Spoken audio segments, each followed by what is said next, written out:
मात्र पालकमंत्री अजित पवार यांनी बीडमध्ये एक मोठाच निर्णय घेतलेला आहे। सुरेश धस आणि प्रकाश सोळंके या आमदारांना जिल्हा नियोजन समितीतनं हटवण्याचा निर्णय अजित पवारांनी घेतलाय आणि मोठा धक्काच दिलाय। सुरेश धस आणि प्रकाश सोळंके यांच्यासाठी हा मोठा धक्का मानला जातोय।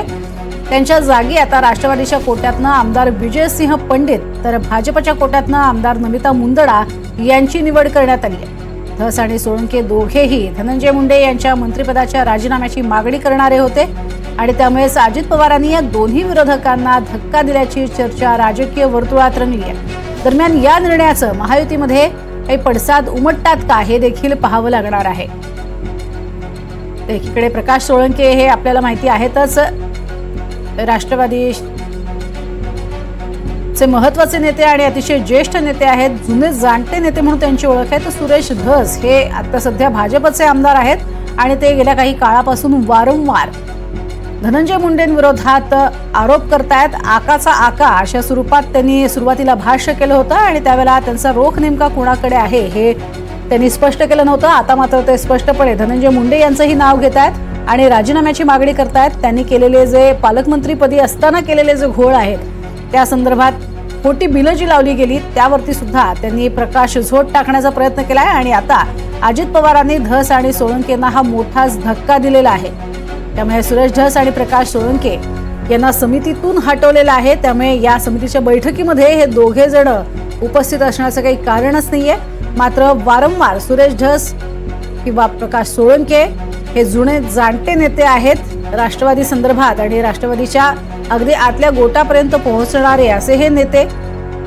मात्र त्यांची हकालपट्टी करण्यात आलेली आहे आणि त्या जागी विजयसिंह पंडित आणि नमिता मुंदडा हे तुलनेनं आपल्यासाठी पूरक असणारे जे आमदार आहेत त्यांची वर्णी ही अजित पवारांनी लावलेली पाहायला मिळते। त्यामुळे हा मोठा धक्का आहे धस आणि सोळंके यांच्यासाठी।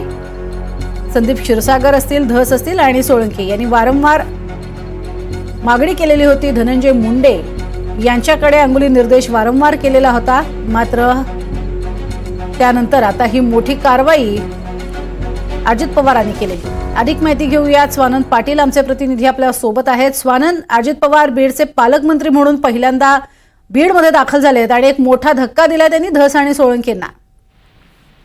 नक्कीच आपण बघायला गेलं तर जी नामनिर्देशन जे दोन सदस्य असतात यामध्ये या आधीच्या सरकारमध्ये धस हे भाजपकडून होते तर सोळंके हे राष्ट्रवादी काँग्रेसकडून होते। मात्र नवीन जे सदस्य या ठिकाणी घेण्यात आलेले आहेत तर आपण बघितलं जे पंडित आहेत गेवराईचे आमदार यांना आता संधी देण्यात आलेली आहे आणि पंडित हे जे आहेत ते अजित पवार यांचे निकटवर्तीय मानले जातात आणि त्याचबरोबर आमदार नमिता मुंदडा जे आहेत आमदार नमिता मुंदडा यांना त्या सदस्यपदी संधी देण्यात आली आहे। नमिता मुंदडा बघायला गेलं तर जे आहेत ते पंकजा मुंडे यांच्या निकटवर्ती आहेत। असा एक धक्का दिला गेलेला आहे दोघांना असं म्हणावं लागेल।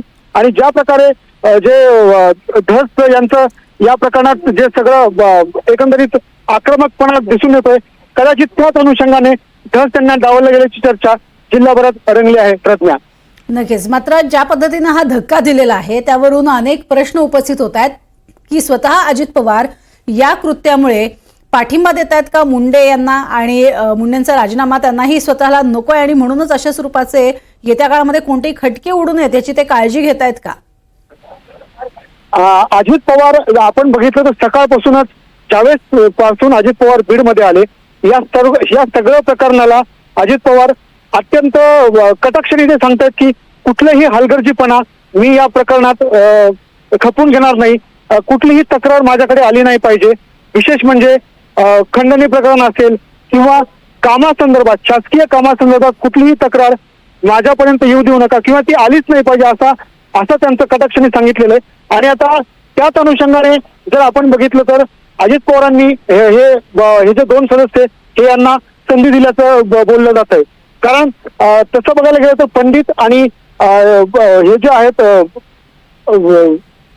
खासदार आमदार मुंदडा यांची जी प्रतिमा आहे ही नेहमीच स्वच्छ राहिलेली आहे। नक्कीच स्वानंद, तुर्तास धन्यवाद या संपूर्ण सविस्तर माहितीसाठी।